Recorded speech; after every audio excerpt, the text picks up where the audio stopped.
Kembali lagi di Cerita Cinta Channel. Jangan lupa like, comment, and subscribe ya. Terima kasih. Sudah, turunkan aku, ucap Kevia yang tiba-tiba merasa canggung karena melihat Naomi juga ada di sana. Meski pura-pura tidak melihat, Kevia yakin adik iparnya itu sedang memperhatikan mereka. Sesuai perintah Kevia, Zio pun menurunkan Kevia saat mereka sudah di tepi ranjang. "Aku keluar dulu," seru Naomi.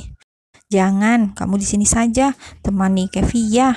Aku akan keluar," ucap Zio yang ingin membuat istrinya nyaman. "Lah, ngapain Mas Zio keluar?" Naomi mengedipkan mata pada Zio. Tapi pria itu tidak mengerti kode dari adiknya tersebut. Ia tetap keluar, lagian sudah pagi. Begitu Zio keluar, buru-buru Naomi mendekati kakak iparnya. "Bagaimana, Mas Zio baik kan? Ini sebenarnya bukan salah Mas Zio sepenuhnya, karena ternyata ini kerjaan Mama." Kevia mengerutkan dahi. Ia merasa aneh mengapa mertua yang terlihat penyayang itu dibawa-bawa. "Mas Zio sudah cerita semuanya, jangan kaget, aku bisikin." Setelah Naomi membisikkan sesuatu pada Kevia, respon Kevia jelas sangat terkejut. Pantas semalam ia seperti tidak mengenal Zio. Semalam Zio sangat menakutkan. Sorot matanya membuat Kevia takut. Tindakan Zio sangat membuatnya tersiksa karena pria itu langsung saja memasukkan barangnya dengan paksa. Siapa yang tidak syok meski mereka sepasang suami istri? Ini adalah kali pertama Zio menyentuh tubuhnya. Jadi wajar sampai ia jatuh pingsan. Apalagi sejarah kelam Kevia yang sering mendapat serangan dari pria psikopat yang ingin tubuhnya. Beruntung bagi Kevia, ia selalu bisa lari di saat-saat genting yang membahayakan tubuh dan jiwanya. "Maafin Mas Zio ya," pinta Naomi lagi ketika melihat Kevia malah melamun. "Mas Zio orangnya sangat baik, aku yakin itu. Tidak peduli asal mula kalian bertemu, tapi karena semua sudah terjadi, aku harap kalian akan selamanya bersama. Dan juga Mama terlihat sangat senang dengan pernikahan kalian. Tolong dampingi Mas Zio ya." Naomi kembali meminta dengan sorot matanya yang nampak tulus. "Aku masih takut. Pelan-pelan, aku tahu ini pasti juga berat, tapi bertahanlah demi kami yang sangat bahagia dengan pernikahan kalian." Kevia menelan ludahnya sendiri. Ia terlihat bingung antara pergi dari sana atau bertahan. Jika terus-terusan bersama Zio, ia takut. Takut jika pria itu kembali menyerangnya. Tap, tap, tap. Tiba-tiba Bibi muncul diikuti Elvira yang ikut masuk dengan membawa sesuatu di tangannya. "Kamu sakit, Kevia?" Elvira langsung menarik kursi dan duduk di samping ranjang. "Tadi Zio bilang kamu gak enak badan. Coba minum ini dan juga ini," sambung Elvira sembari mengulurkan segelas minuman dan juga obat. Mata Naomi langsung memperhatikan apa yang ada di tangan mamanya. "Mah, jus apa ini?" Naomi curiga.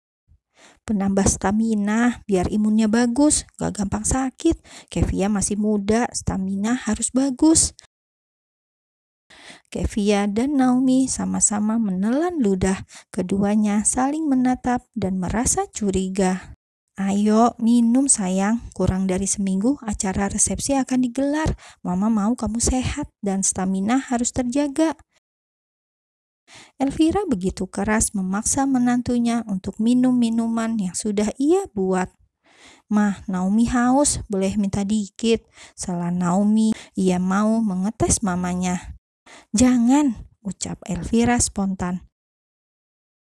"Astaga, Mama."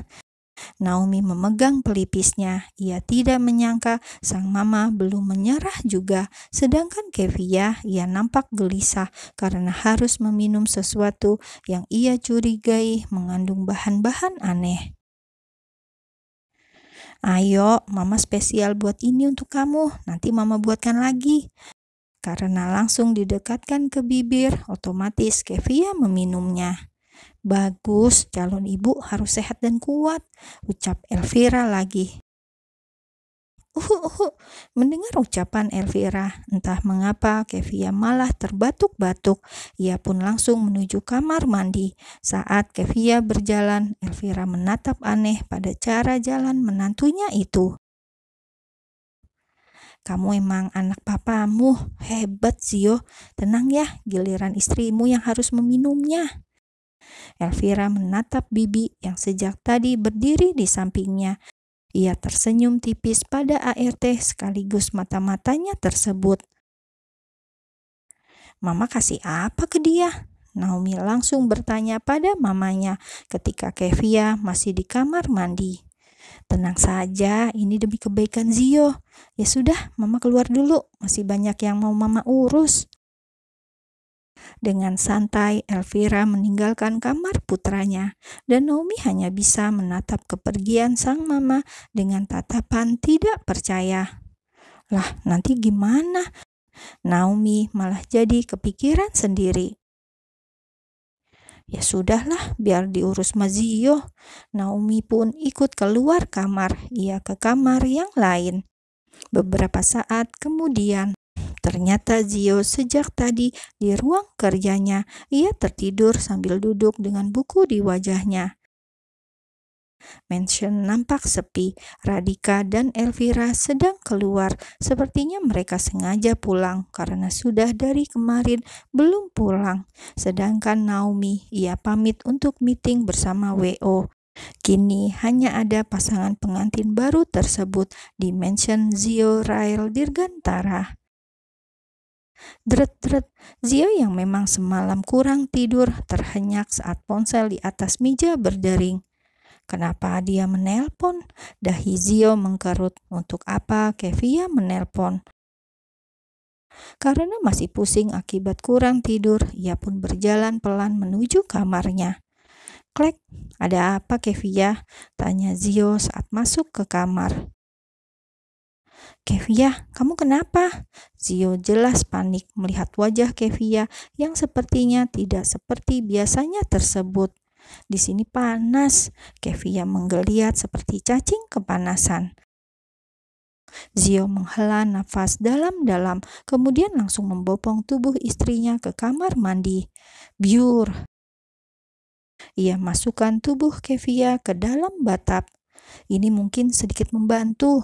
Zio perlahan menyiram tubuh Kevia, namun hal itu justru membuat pakaian Kevia menjadi tembus pandang.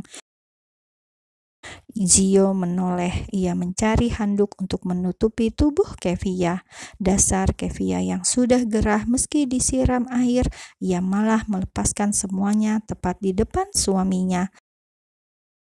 Dengan cepat, Zio membalutkan handuk kembali, tapi malah langsung dibuang. "Kevia, tolong pakai saja," desis Zio yang sepertinya terpengaruh. Jiwa-jiwa yang terlanjur bergejolak kini tidak bisa ditepis meski dengan air. Kevia yang pendiam itu tiba-tiba menarik kerah baju Zio. Ia berjinjit dan langsung mengecup bibir Zio. "Jangan menyesal."